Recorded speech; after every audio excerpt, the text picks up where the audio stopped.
Our guest today takes us on a journey through the highs and lows of life in the performing arts, from theatre school memories to the thrill and stress of auditions, the mental and physical demands of the stage, and the transition from performer to resident director.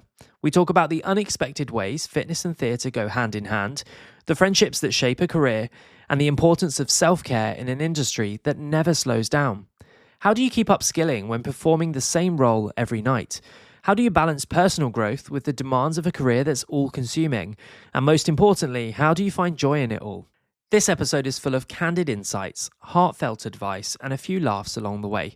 So whether you're a theatre lover, a performer, or just someone looking for a little inspiration, grab a coffee and settle in. This is ChatterBeans, episode 8.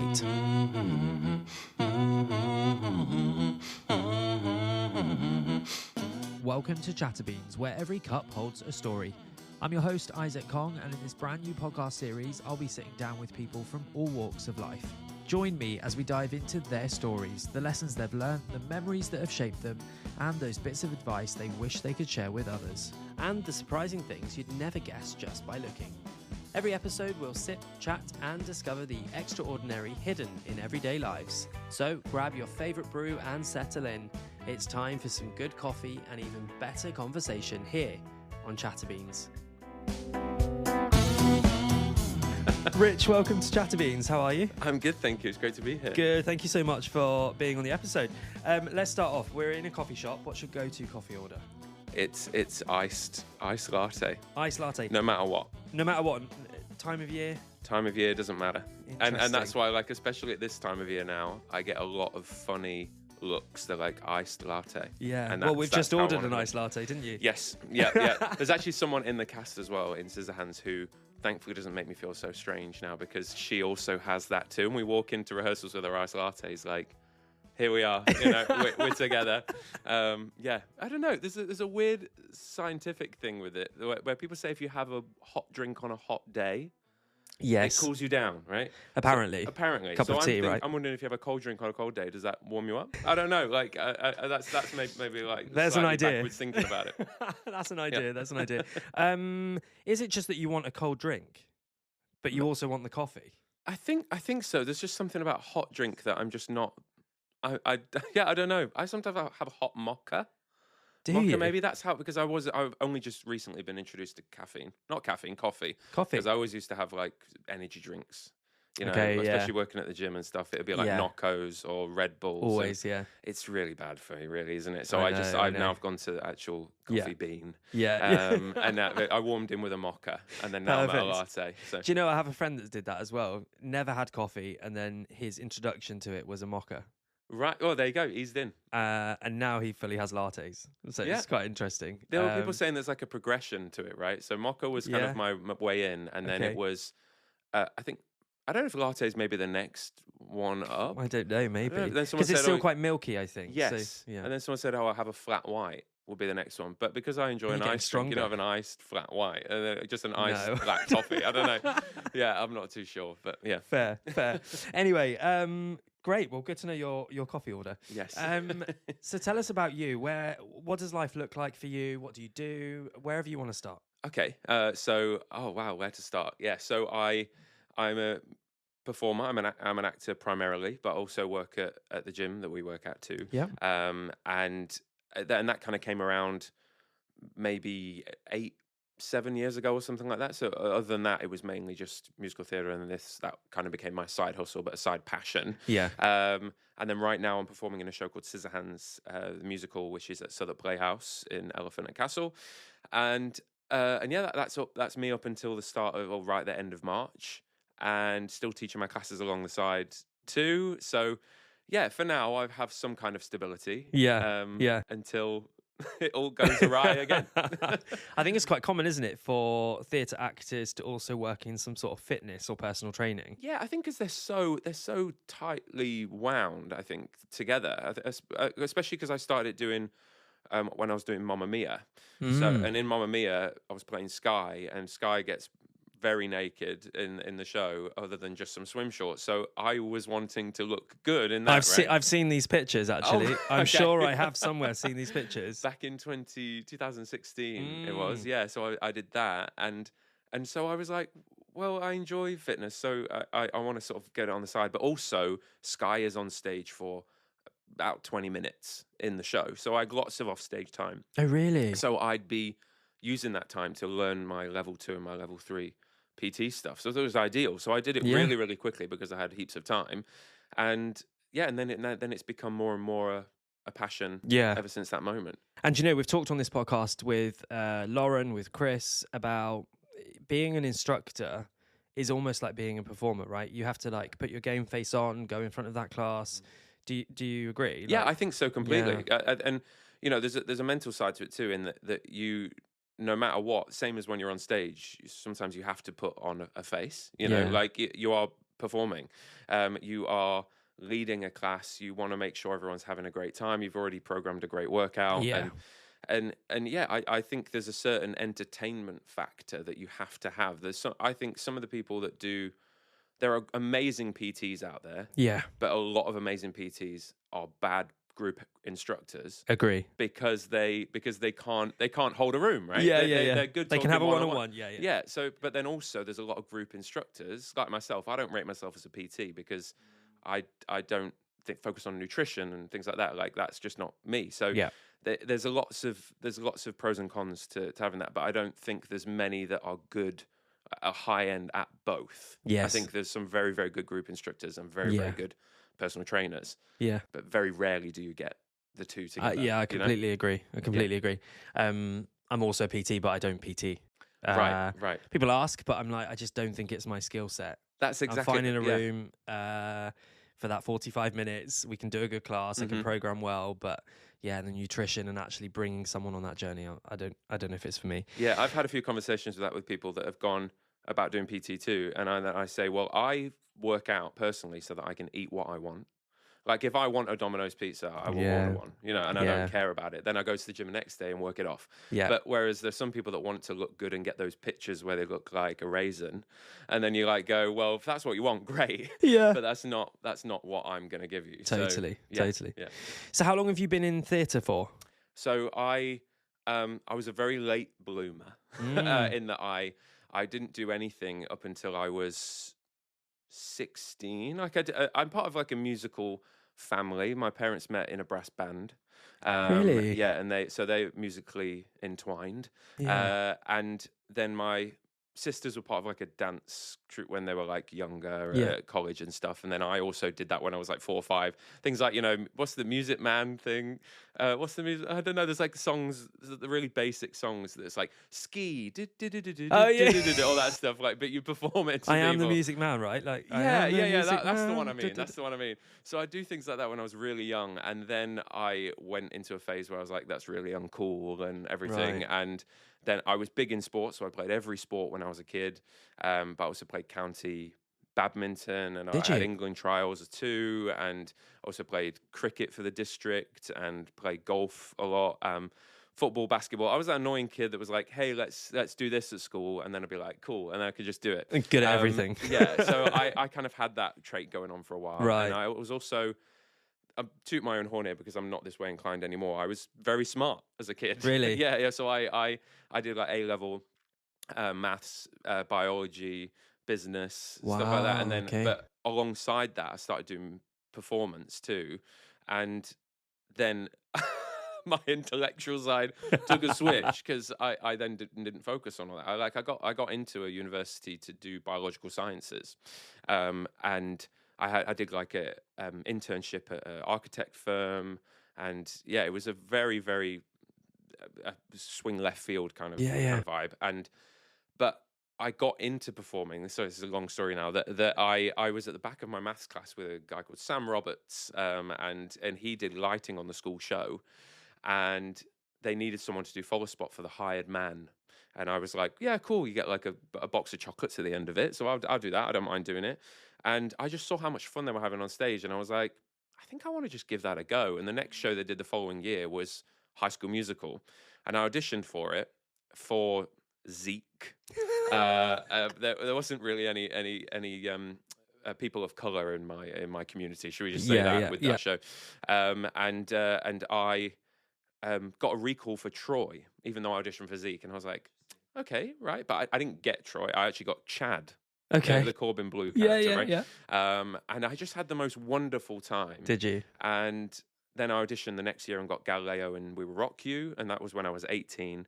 And then I had that kind of identity crisis where I was like, I don't know if I want to go to university or if I want to go to drama school. And so I took an extra year and did a A-level in performing arts too.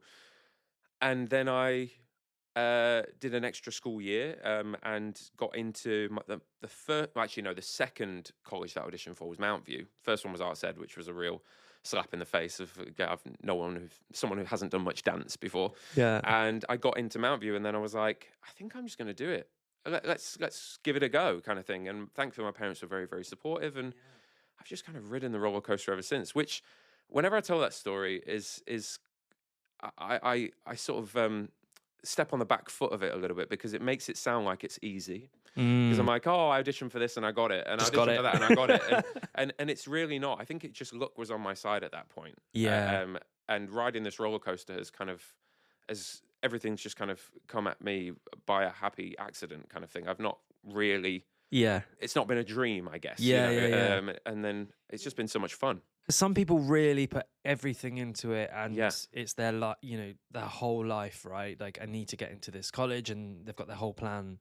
But I actually know a lot of people in theatre that hasn't been like that. It's kind of a bit more of luck and timing. Yes. Yeah. Did you always sing then? Not so much. I remember the first time that I sang to anyone else other than myself was to my mum. And I Okay. just went, can you just listen to this before my dad? I was so scared because my dad was coming up the driveway. And I was like, Mum, listen, quick. And I sang Start of Something New from High School Musical for that audition. Love it. And I remember it being really flat. And I was like, the start of something new. Like, really just not good. And my mum, being the nice person that she is, just was like, it's a bit flat, but it's all right. And that made me want to audition.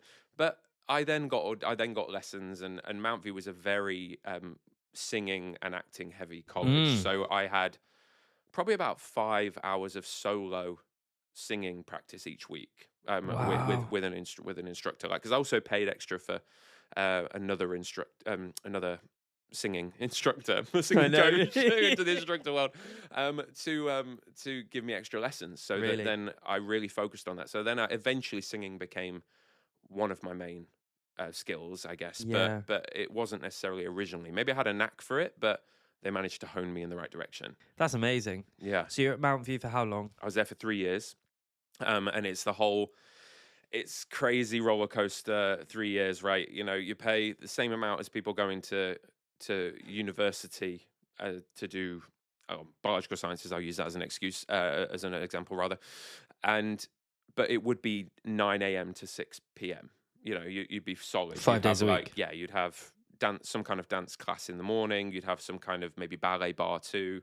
You'd have Really? acting through song classes. You'd have voice lessons. You'd have Alexander technique. You'd have improv classes, and then you'd have like maybe a project class. So it would be 9 till 6. You maybe have like an odd hour here and there, but it was very intense. Not the typical university life. No. Like, so I probably would say it's the best 3 years of my life. Really. I know it's tough, and a lot of people really get hammered into the floor. There's a lot of bad examples of people being really torn apart in colleges. Really? And I think that's changing now, the culture. But our college we were definitely of a time where you'd be told if you're shit, you're shit. You know, you'd be told that, and it toys with your confidence a lot. I bet, yeah. Yeah. How do you deal with that then? So like, you're shit at this. Yeah. I think it's just the support of your classmates, really. I think that culture that supportive culture, mostly of when you're in a class with people or in a class with people, that you have to hold each other tight. Yeah. Because if you don't have that support from people around you,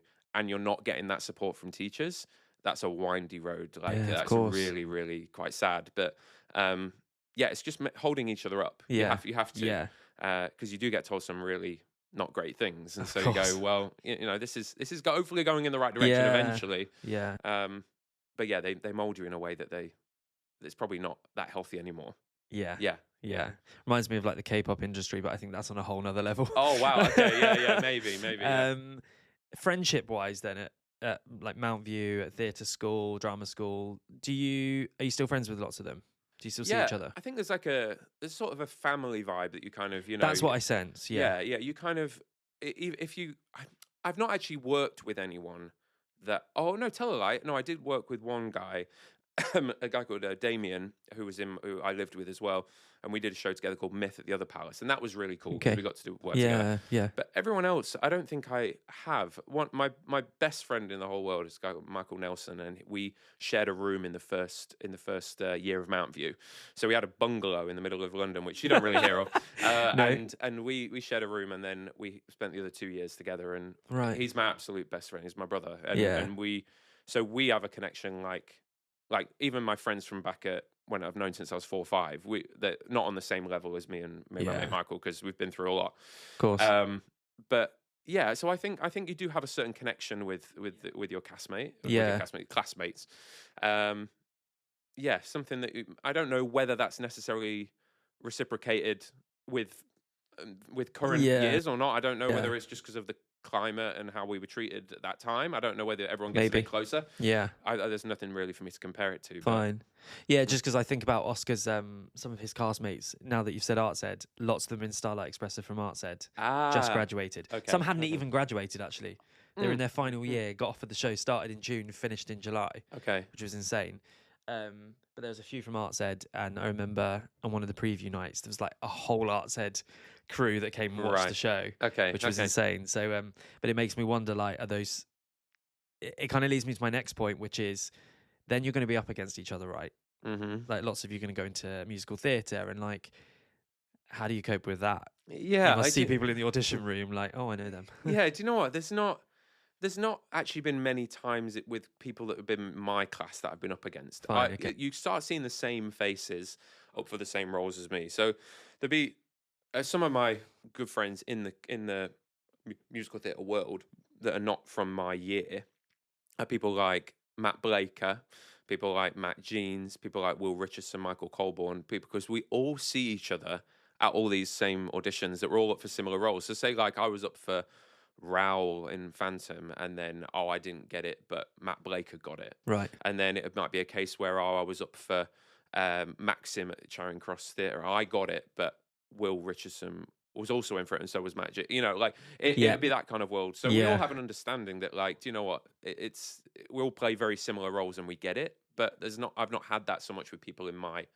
cast. Fine. Okay. One of the more successful people from my cast, a guy called Jordan Luke Gage, who he's in Titanic now, and he's become a big hit because of his work in Heathers, and he was in Bonnie and Clyde too. So he's got a very cult following from those shows, and yeah, he's probably actually the biggest name in our year now, but he wasn't for such a long time, and now he's hit the roof. Yeah, it's amazing. Yeah, good for him.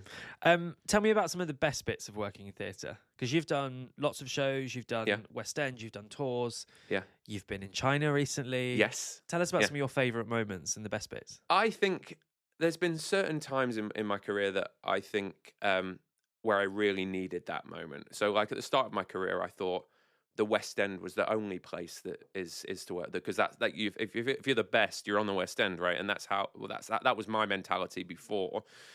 So at the start of my career, I was getting a lot of West End gigs. I was West End Miss Saigon, West End Mamma Mia, West End. I did Oklahoma at the Royal Albert Hall, and West End. Les Mis? Yeah, Les Mis, but that was a little bit after that. But then also Joseph at the Palladium too, and so I was like, well, I'm at the top of my game because I'm in the West End. And then I started to have a little moment where I was like, it's sometimes not that fun. Actually, I'm rinsing myself in these year-long contracts, and whilst they look great, there are times that I go, do you know what? This is actually just a little bit too much. So then, for example, going to China and working there, that sort of came at another right time, because I was like, this is really expanding my viewpoint that actually the West End isn't the be all and end all. Like I was a bit of a snob at the beginning of my career, that I'd see people going on cruise ships and stuff, and I'd be like, it's because they're not making it in the West End, right? And that was a really jaded view. I admit that. But sometimes just going out there and experiencing the world and getting money whilst doing it and just being happy is the main thing. And so that was like actually stuff around like me going to China and stuff really expanded that, because I was like, well, this is more. I could do more of this. I Yeah. see why people do it. I needed Yeah. that moment. I needed that click in my head. And do you like being away? Yes and no. It's nice to get away from London and Yeah. get away from that kind of Agree. yeah, just get away from the smoke and mirrors and stuff. But also, though, I miss the comfort of being at home, and also my dog. And um, I'm not going to say Maria, even though I love being around Maria. But she comes out and visits me wherever I kind of go. So it's not necessarily that. It's more about I can't take Coco with us, so Of course. Maria's got to be here with Coco and do that. So yeah, it gets that gets a little bit more difficult. Yeah. Okay. Yeah. So you and Maria, like, because I would really struggle with that. Like Yeah. Oscar was in Miss Saigon in Sheffield, and I really struggled with the distance. You know, I Mhm. spent most of my week up there.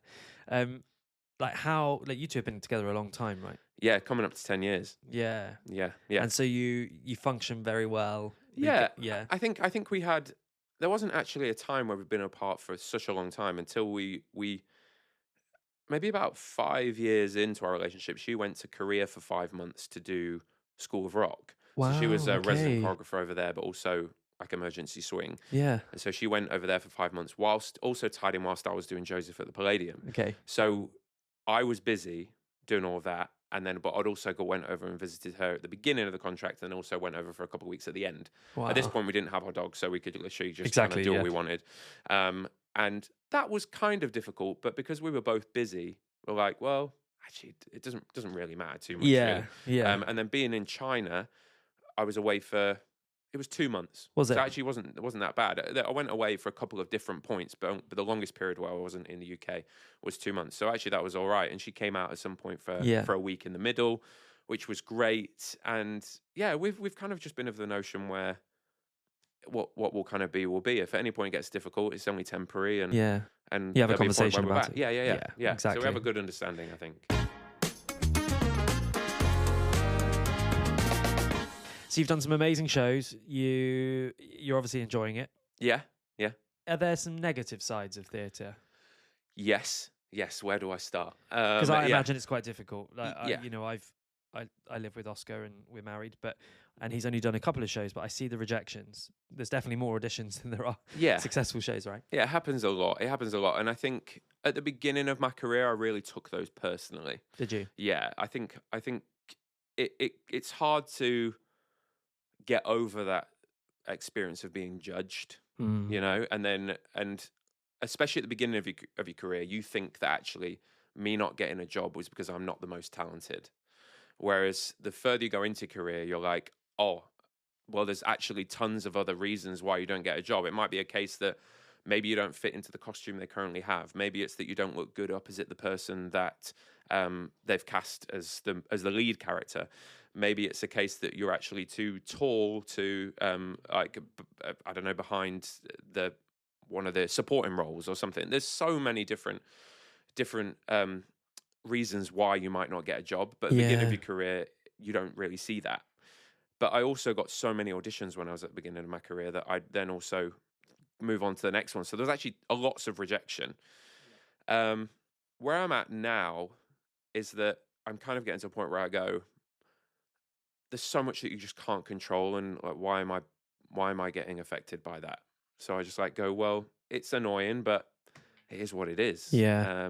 But there's also negatives when you're in a job too, because you might be in the most amazing job, your dream job, and then it's not perhaps managed the way you thought it was going to be. You're always in rehearsals. There's like kids cast changes, and then you're like, I don't get any free time. Yeah.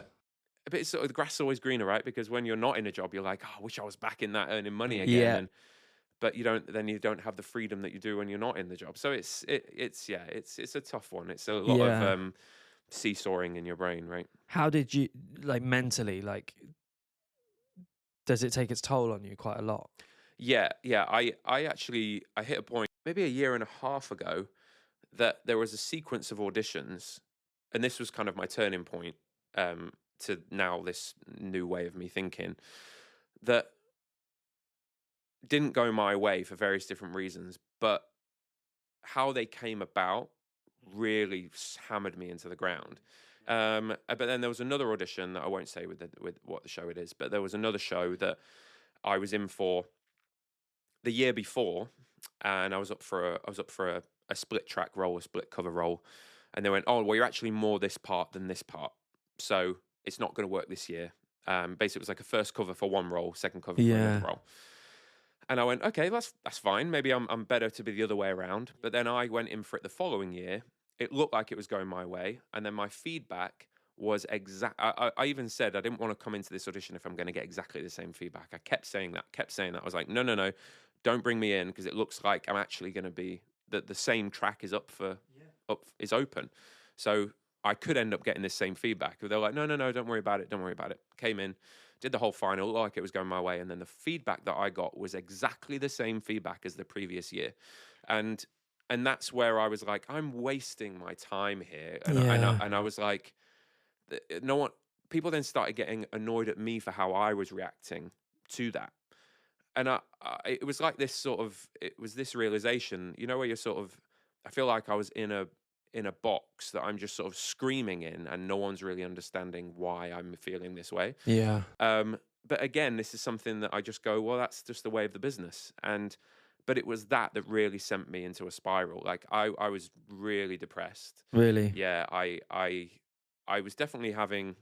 I was on the cruise ship at the time, and I said this to Maria that when my partner, when Maria called me up about it, and I just said, I just want to like chuck myself off the back of this cruise ship. It really got Really. quite deep, and um and I was just like, what am I doing in this industry? It was a real sense of kind of identity crisis where things weren't going my way. I know that might sound a little bit um egotistical maybe, but some of the reasons that it was just sort of, it was just getting a bit, it was just too much. It was Yeah. just too much for me, and I there were many other things that had been spiraling me to that point. I know it sounds like only two shows had sort of built me to that moment, but there were what you don't get with this industry is there are so many little things that can just slowly dig away at you. You don't realize are Yeah. digging away at you, and then that was what tipped me over the edge. Really. So yeah, I kind of went into a real kind of pit.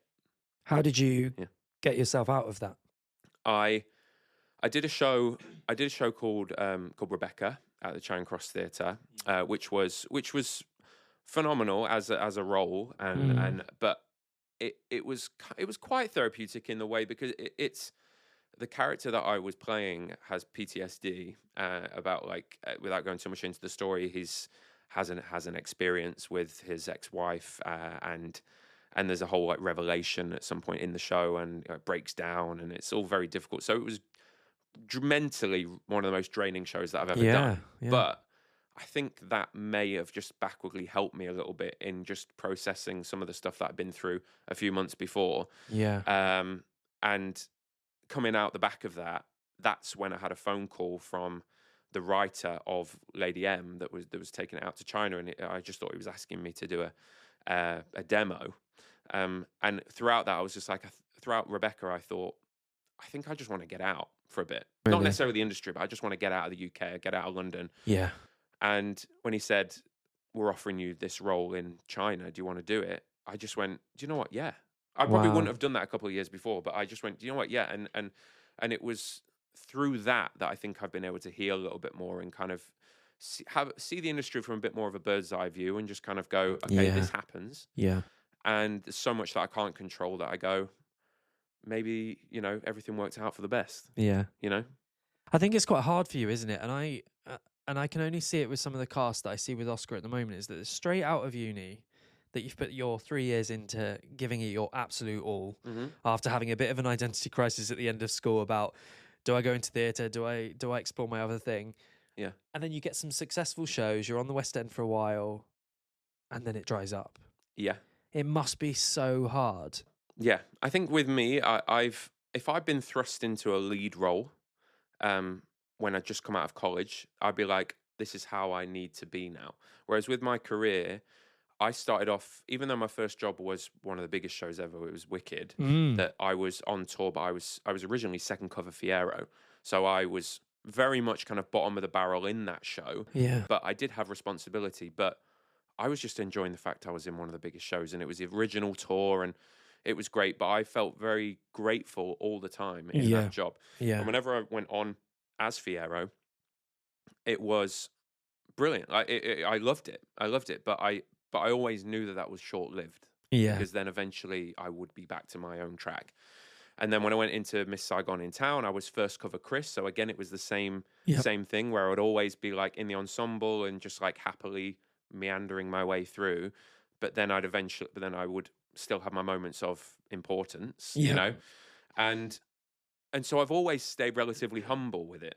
Because I know what it's like to be on both sides, to be the important person. Like I was also Sky and Mamma Mia, so I was a role. Yeah. But I always have that respect for people that are in the ensemble because I've also been there, and I don't mind being there. Yeah. Because you have that sense of responsibility both ways. But that's probably also helped my overview of the industry, because I know that sometimes it's great, sometimes it's not so great, because I've also been out of jobs too and stuff. But of course, if you're a role, it's tough. Yeah. It's tough because you expect everything to be that kind of level the whole time. Of course. And your agent's also only putting you up for roles. Whereas I've not had that I've always said to my agent, I'm like, I don't mind covering. Really? Like, and that opens up more opportunities. Yeah. Because I know I'm useful. I know that I can be a good ensemble member, but I can flip it up and turn on and be that role. Like I could, in my mind, I know I could play the role of Javert. Even though I've covered it, I know I can do that. Yeah. But I know I'm also very useful. And from a management point of view, I can cover so many things in that show because Les Mis is my bread and butter. Like I could do most roles in that show, but it's probably being able to have that perspective. Yeah. And go, all right, where do I fit in? And that's taking you some time to get there, right? Yeah. Yeah. I mean, I've been in the industry now for 12 years. I mean, I left college when I was 22. Yeah, so I'm 34 now. So 12 years, and I think it's only really started settling in, like becoming clearer to me now since I was 30. I went to China just near when I was 33, about 33. And now, it's just started to kind of click for me, where I'm just like, I know what it's like now, and that's what it is. And you're okay with it? Yeah. I think it's something that I sort of say. There's a person in my cast who's a graduate, and she got very upset about an audition that came about recently and didn't get it. And it's trying to explain it in a way that's not patronizing and just kind of like, go, look, I've been in the industry now. I get it, and this is where you need to kind of get to just make things better for yourself. But you will find that over time, right? And I don't mean to be like, why do you? I don't mean to kind of sound like it. Why do you care so much about that? I don't mean to sound that way, but like, it's also getting to that realization that almost to care the right amount. The right amount is so subjective, but to care just enough that you can go, oh, it would have been nice to do, but I get it. Exactly. Like, it takes a long time to kind of get to that, I think.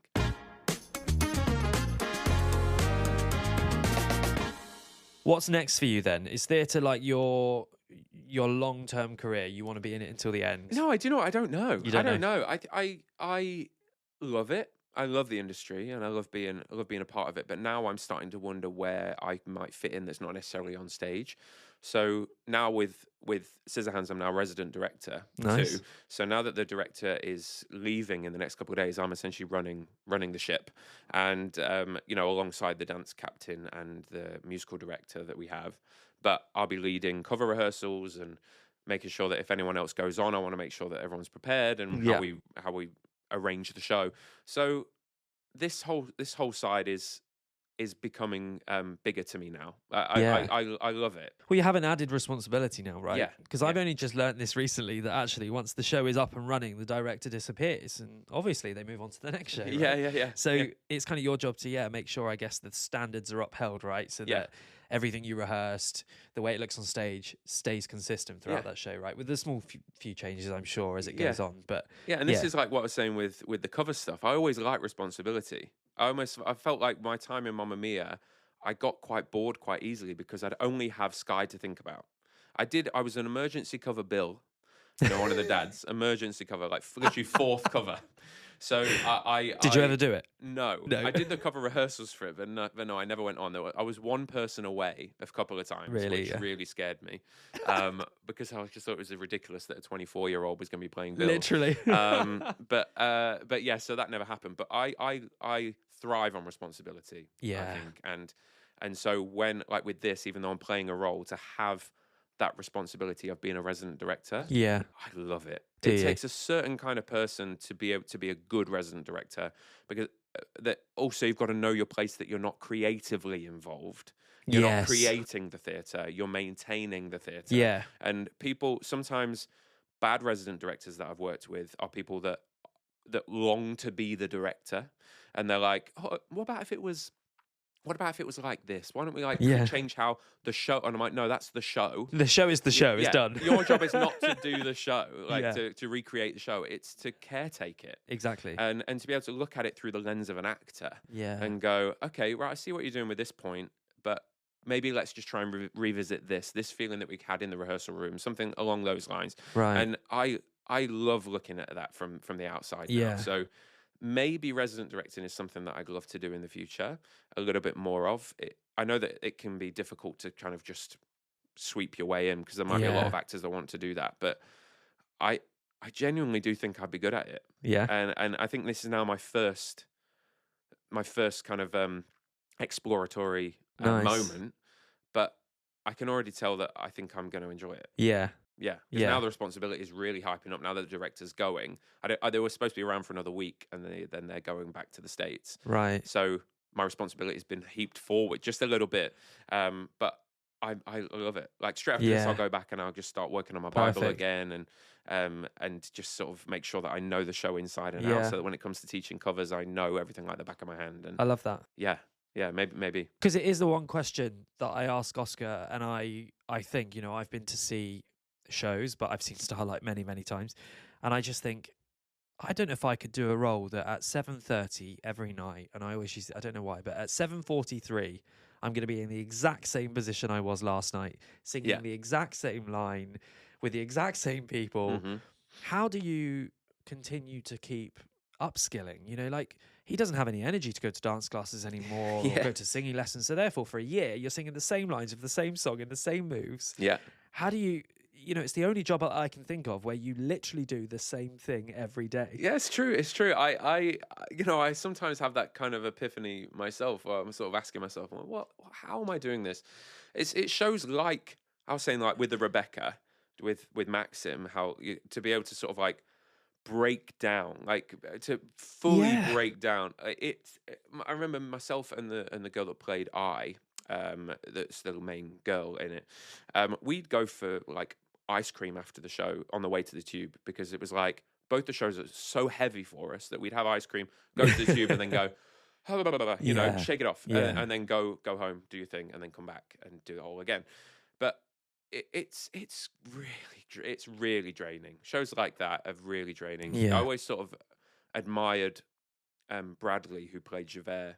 I was his first cover, because even when I did it for like a week or 2 weeks, you're building yourself to a place where you're killing yourself, where Yeah. you're committing suicide each night, and that really takes a kind of toll. There'd be in Lady M as well.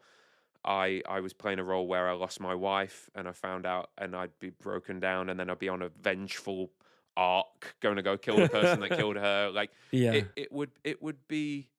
These roles seem to get attracted to me, but there'd be like there was a series of Javert, Rebecca, Lady M, where I'm playing the same kind of heavy tracks, and to recreate that is just so Yeah. tiring. It's so tiring, and it's just being able to maintain that work you do on the outside, right? So I'm a gamer, like you? yeah. So I love playing like my Xbox and stuff. So I'd be on like Call of Duty or like Destiny or like when GTA comes out, I'll be playing that a lot. You know, Really? just something just to switch off, because Yeah. you can't. You go crazy if you were just like, hey, gonna go kill myself again tonight, Literally. and then like go back and then go and I'll do it again, and like it's wild. Yeah. Thinking about it like that, saying it out loud now, it's Well, that's It's just crazy. from an outsider. Like, I see that and I just think, I don't know if I could do that. You know, I think you could. It takes a certain resilience, and I think you have. I think Yeah. you have more resilience than you might Maybe. think. Yeah, Yeah. it's as long as you've built up that kind of mental strength, which I don't think you can really do until you do it. But that was also the same as being like an instructor, like doing the same, turning up and like, I mean, sometimes if I program like a WOD, I'd do the same for a week. right? True. I wouldn't do the same thing. Because I go multiple different clubs True. and do that. So if I'm teaching that same WOD class the 10th time that week at Moorgate or something, and I'd be like, okay, it's like here, fresh energy, guys. Like it's that kind of same thing too. You just got to switch it on. Yeah, it's true. I do feel that some Sundays. You must have some of the same playlists, right? For like doing cycle classes and things. So Yeah. you got to recreate that as if it's brand new and the people are doing it for the first time. Right? Yeah, maybe. Yeah, okay. I'll get on board with that. Yeah. You're dead right. So your downtime then, gaming. You gym a lot, right? Yeah, you lift weights. Yeah, when I can. I think it's when I'm doing a show like this. Scissorhands is very vocally demanding than the show that I'm doing right now. So I try to be careful with the amount of gym stuff that I do. Try to do a little bit more cardio or a little bit more high intensity stuff rather than lifting heavy weights. Just because if you get so tight in your neck and in your shoulders, then all of a sudden you can't reach the notes that you're supposed to do. So yeah, it's a tough one like that. But like whereas in Les Mis, I gymmed hard because that thing was not hard at all. So I'd just be slamming the gym. Yeah. Like really trying to like pick up PBs and do that really? kind of thing. Yeah. I try to sort of maintain it best I can. Good. You'll also see if you end up seeing Scissorhands, I'm wearing a tank top for the majority of the show. Yes, I have seen. Yeah, so I also need to try and make sure that I'm kind of toned and like that's really all my character has going for them in this show because I'm very much the antagonist. So if anyone can sort of watch it and go, oh, he's the bad guy, but he looks great. Yeah, that's what I'm kind of hoping is the only real benefit I have from playing that role. Yeah, nice.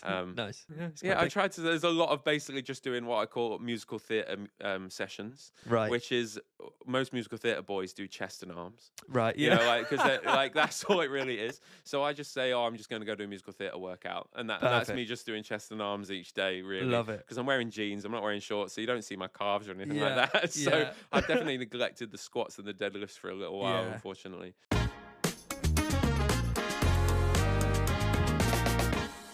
So in terms of like personal life, family life away from theatre, like have you got like any future aspirations, you, Maria, Coco?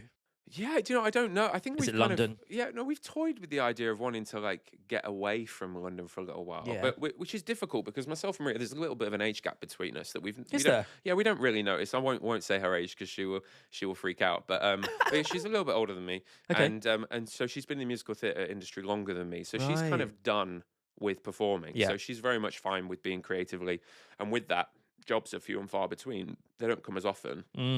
So I think she's at a point now where she's like, why don't we go to Singapore for a year or something? And I'll be like, okay, that sounds great, but that means I'm not going to be doing anything at a point in my career where I could be. And then same with her mum lives in Amsterdam, so we've also thought about that because then that would also probably be the more strategically easier option because it's so close to London too that I could come back and do something. Exactly. So we thought about that too.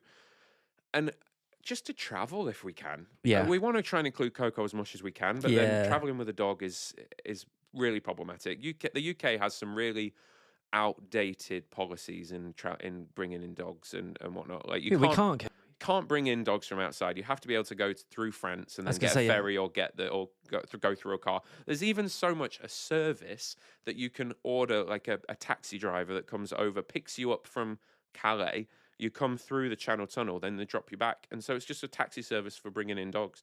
I just can't believe that we're still at that point. I think there's like a rabies scare or something, maybe, but you give the dogs rabies shots whenever you go out. So I just don't really understand why. You can fly out of the UK, but you can't fly in. Oh, you can fly out with dogs? Yeah. So I can go to the States on a certain airline, like American Airlines or United or Delta or something, one of those, or took a couple of them. We could go to LA, which is what we're planning on maybe doing with Coco to meet one of our friends out there who has a dog, and they're very similar, and we love that. But then coming back, it's a real pain in the arse. Yeah. You've got to go via Paris. So you can't do a return flight either, right? No. How annoying. It's really bizarre. I don't understand why it's still like that. But well, that's that's the UK. Is there something you've had to unlearn in life? To unlearn? I know it's a random question. It's the first time I'm asking it on this podcast, but yeah, I feel like sometimes we get into, especially, we're similar age. I'm 34 this year. I think you get so stuck in your ways, or you're doing the same career, or whatever. Like sometimes we have to really unlearn a behavior or something. Mm-hmm. Yeah. I think the first one. I'll go back to what I said a while ago, which is that I that the West End is not where you need to be. Okay. You know, that's one thing that I was like, well, to be the best, the West End is where you've got to be, Yeah. and that's really not the case. Some of the best theatre is actually off West End, or people go abroad and do bits and whatnot. So I've definitely unlearned that. Yeah. I've also thought, you know, it's trying to put my care in the right direction. I'm thinking a little bit more personally now, a little bit more selfish. I've never really been a selfish person, and I think through therapy and myself and Maria got couples therapy and everything, I've kind of realized that being selfish is okay. There's a Yes. certain amount of selfishness that is probably too much, but to be a little bit selfish here and there is Yeah. what you need to actually stay healthy. And so that's something that's not been programmed into me really in my whole childhood. I grew up with, my mum is one of the least selfish people you'll ever meet. Just very outward energy, even though she might be super tired, will be like, oh, I'm up at like 3 a.m. because I know that you're like going on a flight and I want to make sure you're okay and like everything. And I would argue to her, I always say it's too much, but that level of care is how I grew up. So I will always put other people first, other people's needs. There's this thing that I learned in therapy, actually, a thing called being on the drama triangle, Okay. which is that you there's a rescuer, there's a victim, and there's a persecutory. But they're the 3 points. If you're on the drama, sometimes not on the drama triangle, but very often, if you're a persecutory, you'd be someone who is putting all of your worries and everything. You'd be like, I'm fine, but you're not. Like you're finger pointing, basically. Being a rescuer is someone that is like very outwardly like, I think I'm okay, but are you? And then someone who's a victim would be like, I'm not okay, help Yeah. me. And I very much sit in between rescuer and victim. I that's where I naturally kind of sit, because I'd always want to. I'd be feeling like absolute shit, but Maria might come home after a bad day, and I'd be like, "What do you need? Like, I'm here for you." Even though I'm probably not in a place where Yeah. I can't expend that energy. I'm now learning to be a little bit more selfish. I'm like, "Oh, I'm sorry you had a bad day, but I like can't. deal with it, basically. Yeah. In a like Yeah. not so short as that, but I'm Yeah. like, well, I can't give I you right can't give now. you Yeah. what you need right now. So I'm sorry, but I need a moment myself. That takes a lot of courage, doesn't it, to get to that point? Yeah, yeah. Um, Yeah, I think I say it's something I've had to, as we said before, unlearn, and yeah. so that's a real life shift Yeah. that again has taken a long time to kind of come to. So Yeah. I hit therapy when I hit that pit. So it was probably like when I was about 30, just after lockdown actually. So in those kind of 3 years or so that I've kind of had that, is that it's slowly been coming to that realization. Very often there'll be, if there's something I could tell people, I mean, there's lots of things I could tell people coming out of college, but one is that just not everyone is your friend. Like, so when you get to like coming out of like shows and everything, you want everyone to like you, and you're like, I want to like make this person, like, I need to make sure I make time for that person and that time for that person. Yeah. Whereas you're lucky if you have one good friend come out of a Exactly. job. So you're just like, don't go too far the other way and be like, don't give anyone any time. But at the same time, be real about it and go, actually, like, I'm only going to put in the energy to the people that are also going to give energy to me. And Yeah. that might be no one in that cast, but at Exactly. least you know that like I'm worthy of energy too. So do you know what? This is my observation with theatre as well. So we're coming back to the theatre train. But is this how you see it? But like, I feel like cast can be so close for that period of time you're together, Mm-hmm. and as soon as that show is done, most friendships, in inverted commas, Yeah. are done. Right? Yeah.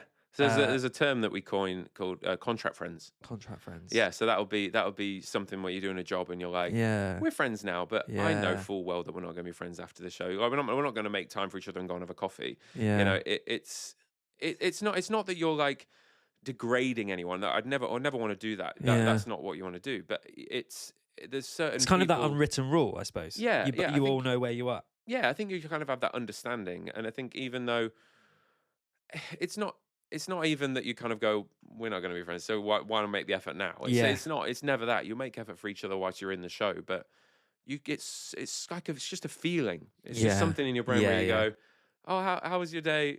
I don't.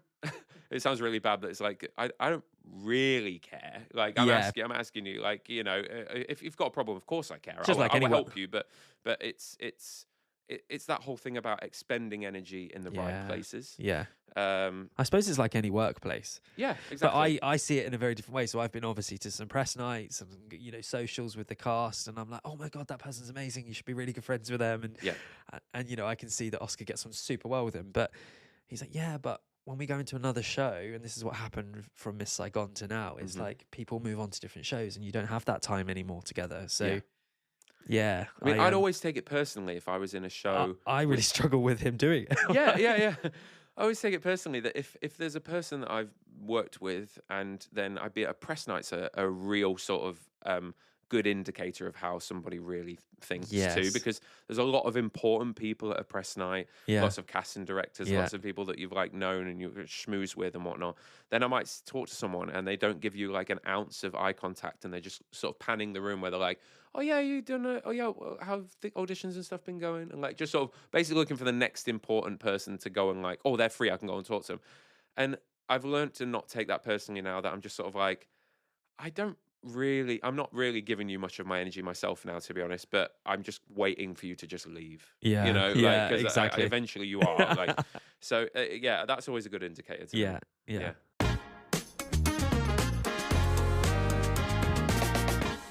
What's the one life lesson or bit of advice that you want to share with someone? Yeah, I think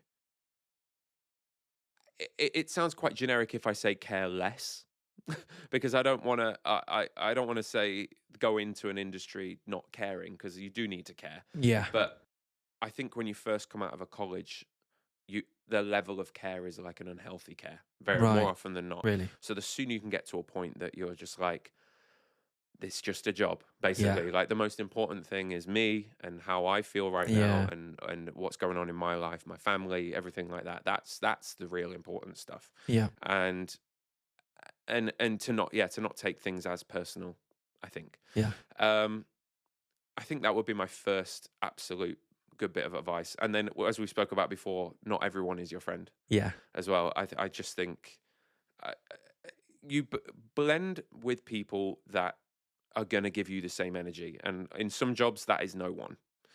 But some jobs, there's like maybe 2 or 3. And you're like, oh, I'm really lucky right now. Yeah. Yeah, because I mean, over the years that I've done, I have like, one of my really good friends is Aaron, who I did Miss Saigon with, but I don't really talk to anyone else. I mean, obviously, we've got Maria, obviously, who's my partner for the past 10 years. But Aaron, and then on Wicked, I have probably Ed, a guy called Ed, who was my dance captain, and we sort of chat every now and again. He's sort of a real connector. Les Mis, I have a couple of people, but like my close friends, I probably have a handful, you know, and I've been in the industry for 12 years and I've worked a lot. So you have lots of like acquaintances, but close friends, a handful, you know. I think that's life though, isn't it? As you get older, it's harder to maintain friendships and actually have things in common, I suppose. Yeah. And just similar mindsets. Yeah. And I think the other major bit of advice is, as we've spoken about before, having multiple things to think about. I think get another job that you care about. Really? Yeah, because the industry is fickle and it's difficult. And I'm lucky to have Third Space to fall back on. Yeah. So but I also really care about it. Yeah. So, I mean, I've kept my same Sunday classes ever since I started working at Third Space. I've had them for 4 years, same Sunday classes, and it's built a community, which I love, and I really enjoy going back to that. So I always try to keep, no matter what shows that I'm doing, I always try to keep those 2 classes that I teach on that Sunday. The rest of them fall by the wayside, and that is what it is, and I pick up classes here, there, and everywhere. Yeah. But my main ones are those Sunday mornings, and I enjoy it. If I didn't have that and I was working some mundane bar job or something like that I actually didn't care for, I'd be smashing my head against the brick wall, because I'd just be like, you're like waiting for that next job, right? You're like, well, I need this. I need to do Les Mis. I need it because then I have purpose. And that's not, you can't, that's a really unhealthy way to think. You've got to go, all right, Les Mis would be great. But if I don't get it, I still have this. I really like that piece of advice, and that's an observation that I have with some of the people that I've known in theatre that work in a bar, or they work on a reception of a gym or whatever it is. Yeah, they're desperate for that next contract so they can get out of that. Yeah. So I think that's a great piece of advice. Taking need and should out of your vocabulary is so much healthier in my opinion, because oh, I should be doing this, I should be doing that. Oh, I wish I did that. I should have done that. Like that, Yeah. it's so unhealthy to think like that, and that's why same with industry too. Like if you ever get to a point, I think that's almost like last ditch effort where you go, I need this job. Really? Because then I think you're in a real desperate place. You know, to say that you need that next theatre job is quite sad, actually. I think, in my opinion, because obviously we all want to work and it's a passion, but to get to a point of going, it would be nice, but it doesn't work out. Doesn't Be work nice out. to get that role. Yeah. It would be nice to do that show. Yeah, that just so much better for the brain. Yeah, but that will come to a lot of people. Some people may never figure that out, but it definitely helps. It definitely helps.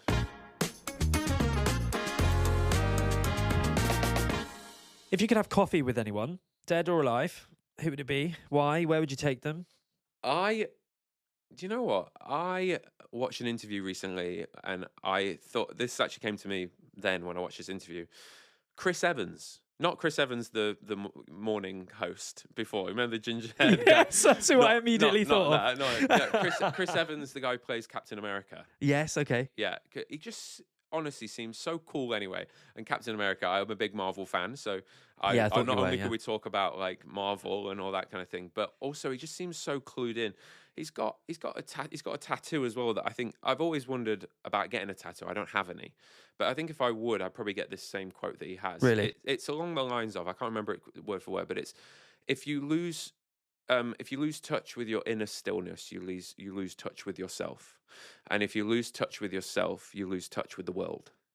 And it's along those lines. It might not be the word for word, but that is a phrase that I could not resonate more with. Yeah, and I think that's what we've been chatting about for the past kind of hour or so as well. That it's finding that inner stillness. That even if that's a moment of calm or just knowing, like we come back to not needing a job, liking a job, it'll be great, but not needing that and going, you know, I'm okay if I don't get it, or I'm okay to be working at the gym for a little bit. I'm okay to be taking a bit of time for me, and if I miss out on this audition because I'm on holiday, I miss out, like because I need this. I need this holiday. I want this holiday.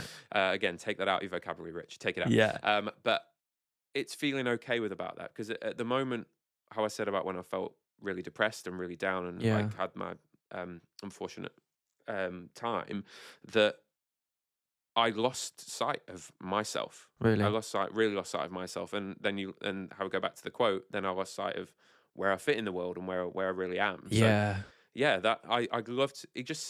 Chris Evans just seems like a real clued in kind of guy, and I've been able to. Nice. It's a good lesson for everyone to where to put the industry. Too. For sure. Yeah. So I think Chris Evans. Where would you take him? I think just to a good coffee shop. You know, I like the one my go to whenever I meet anyone for a catch up coffee or anything is Watch House. I love Watch House. Yeah, in their Seven Dials. That one. Yes, like I don't know if it's one of the OG ones or not, but yeah, it's there, and it just sort of. Obviously have my iced latte, but you know, I sit there and kind of do that, and yeah, that's kind of my go to. So really, I think probably there. Nice. I wouldn't go to like a pub or something. Not very British. I don't really drink. I don't really drink much myself now. So no. Yeah, I think somewhere like a that. Nice. I call it bougie coffee. I love Watch House. Yeah. I think it is quite a bougie. It's an coffee. experience. I think it's great for certain times. Yeah, and you maybe not an everyday type thing. But yes. Yeah, and get some really nice treats and stuff in there too. Exactly. Yeah. Amazing. Well, we're nearly at the end. Okay. It's time for the quick fire round. Quick fire round. Okay. Right. I say quick fire. Sometimes it's not that quick, but anyway. What's the first thing you do in the morning? It's really sad, but it's actually turned on my phone. Is it? It's really sad. Saying that out loud, that's really shit. No, I'm the same. I need to really get away from that. Sorry, quick fire. Right, get away. Yeah. Be honest, coffee or tea? Coffee. Yeah. A guilty pleasure you'll never give up? A guilty pleasure I will never give up. I guess it's on your perspective, but gaming. Gaming. Yeah. Good for you. I want it. I love it. So, but some people look down on it a little bit. I don't know. No, we all need our what is it, output. Yeah, so maybe it's only a guilty pleasure from the perspective of someone else, perhaps. What's your favourite place that you visited and why? Okay, the Maldives. The Maldives. The Maldives. No, it's not very. No, it's not you very went quick. Last year. Yeah, I went in December, and now I'm steering away from the quick fire. I'm sorry. It's fine. But yeah, I absolutely loved it. I just thought it was It's one of those places that whenever you see the pictures, not only is it picturesque, but you're like, you can't help but do nothing. Yeah, and sometimes doing nothing is actually what we really like want. And you know, you kind of go, what are we going to do today? Well, it's eat and sit. You know, like that's it. But you're okay with it, and that's where we sit in London, and you go, if I'm not doing anything, should I be doing something? Again, should take that out of your vocabulary. I know. Yeah, and it was just so incredible. We went diving, and as someone who has a fear of open water, now we can really start talking about some other bits, but I don't want to. We're kind of at the end of the interview, but now I'm like delving into something else. I have a fear of open water, and that's like therapeutic for me. Did it help? Doing diving? Yeah, I still have a fear in open water because it's something about not knowing what's underneath you, but diving, actually being underneath the water and seeing everything. Because I have a real fear of like maybe grown up watching like Jaws or something, and you're like gonna get eaten. Yeah. And I dived in the very first place that I dived in the Maldives was a dive site called Shark Tank, which he said to me, he thought I was good at diving anyway from the dive that we did at the beginning, the orientation dive. Yeah. And went, just so you know, we might see tiger sharks, bull sharks, spinner sharks, black tip reef sharks, white tip reef sharks. And I was like, why are you taking... I actually said to Maria, because Maria didn't come with me, I said, tell my mum and dad I love them. Oh. Because I thought I was going to die. I was like, this is it. Yeah. And I did see a tiger shark, a big sort of like 4.5 meter tiger shark.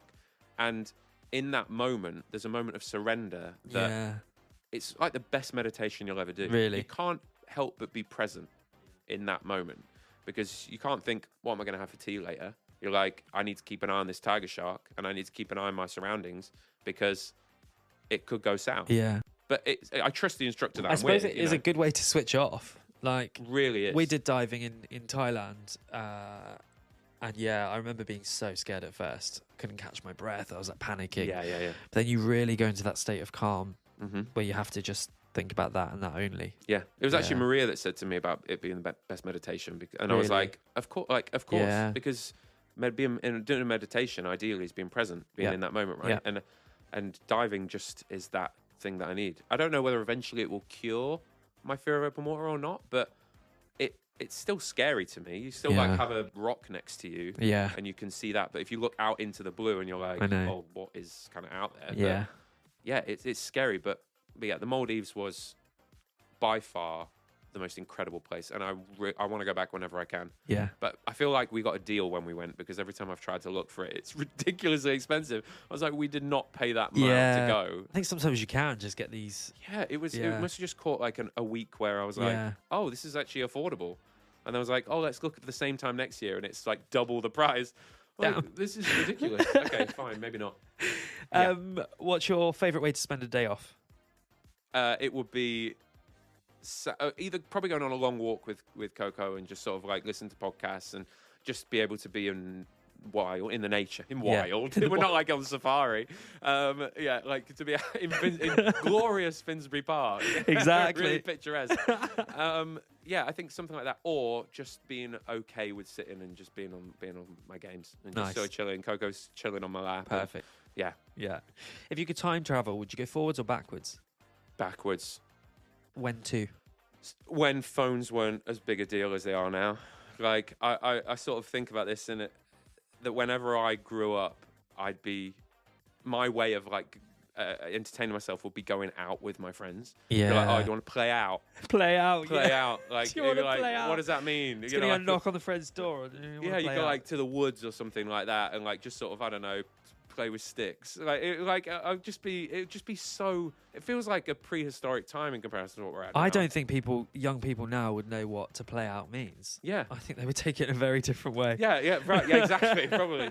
But yeah, like things like even my nieces and or nephews will be like, when am I getting my phone? And like I'll go over and visit them and try and be the fun uncle, and they'll be like on TikTok or something. And I'm like, I get it. That's what all your friends are doing too. And I try not to look down it too much, but I do get sad thinking about that, because it's just Yeah, it's a different It's time. being stuck with all that, isn't it? And I'm just so glad that I didn't grow up with that. I mean, Yeah. the first phone I got was you topped up like £10, and Yes. you try and slam a text into 240 characters, and if it Yeah. was 241, that would then cost you another text Yeah. to send it. So it was a much simpler time. So Yeah, definitely. So going back, perhaps not too far, but Yeah. time to where phones weren't as much of a thing. Okay. Yeah. If you know, what's the weirdest thing you've Googled recently? Anything that comes to Oh mind? my God. Great question. I don't know. The weirdest thing that I've Googled, it probably would have been something to do with I had an audition the other day for Titanic. Yeah, and it's unbelievable. It's so much fun. But there's quite a few references in that I just didn't know Oh, really? what they were. There was like one of the lines was like, "Oh, cool, tight, or something, and it's from Drunk History or something like that. So I was Googling and YouTubing cool, tight, and I get like Brooklyn Nine-Nine coming up, and because he goes, "Oh, cool." That's like Right, one of the main things that he does, and I couldn't find for ages. So I felt like I was Googling for a ridiculously amount of time what cool, tight is. But yeah, so I think maybe that's probably what comes to mind. Nice. Love that. Finally, what's a small amount of joy that you've experienced recently? Small amount of joy. I think do you know what? Actually, again, it comes back to what show I'm doing, and then it's Scissorhands. It's actually, selfishly, this part for me is actually quite thankless a little bit because I'm playing the antagonist, and basically everyone has like a big part or funny part in this show, but apart from my character, he has no resolution. I don't know the story of Scissorhands, but I play Jim, who dies at the end, basically. So there's no resolution to this like jaded, homophobic character. And so you're like, oh, there's no resolve to his story. Yeah. So it's kind of thankless in that sense, but the show in general has been really quite joyous to be a part of because it's such a progressive, diverse room in itself. Myself, I didn't really know too much about types of sexuality, talking about gender, all this. I am admittedly very uneducated in that. So I've had lots of really educational conversations, interesting conversations. Yeah. And it's, to come back to your question, it's seeing people watching this show and it talking to them. That is the moment of joy that actually I really enjoy. There was a kid who watched the show a couple of days ago who came full face paint and little paper cones on his fingers, like for Scissorhands, and had watched the film a couple of times before coming to watch the show in the evening. I mean, there's a lot of like cursing and stuff in the show, so he's a 7-year-old watching that probably a bit, but you seem to really enjoy it, and also it talks to non-binary members, audience members come, so there's like a whole conversation about the Scissorhands is non-binary. So when they say, no, I'm going to go find them, there's like a real nice moment. Nice is such a boring word, but there's a real moment for people watching the show that like, oh, this talks to me. Yeah. And it's inclusive in that sense. So that's the kind of joy that I think is that I've not really had doing a show for a while. Yeah. Especially that has so much of an effect on people watching the show. I say selfishly, I would quite like a little bit more fun for my own track, of course. But in the bigger picture, it's a really joyous, inclusive show that is, I say, brings a lot of joy to a lot of people. Love that. Yeah. Well, Rich, that is the end of ChatterBeans. Thank you so much. Hey, thank you so much for having me. Where can people connect with you, find out what you do next, where your career goes? Right, yeah. So you can catch me on Instagram at Richard Carson 21, one all big word, and then also on Little Red Book on the Chinese social. I can't remember, Zhao Hongshu, I think is the name of the Chinese social. It was. Do you remember there was this big exodus from TikTok? Yes. And everyone went to this Chinese app. Okay. It's that one. Okay. But I was on there before everyone started going over there, just because I've been over in China with the show. So you can catch me on there too. And so they're the main things. I don't have TikTok, don't have any of that. Okay. But yeah, those are the two main. Well, we'll tag you in the episode description. Yes. But yeah. Thank you so much for sitting down with me today. I've really enjoyed it and getting to know you. So you too. Thanks so much. Yeah, thank you so much. This is always so fun doing these, and to be able to like chat and really sort of go deep dive into stuff. It's just been joyous. Amazing. So, thank you. Thank you.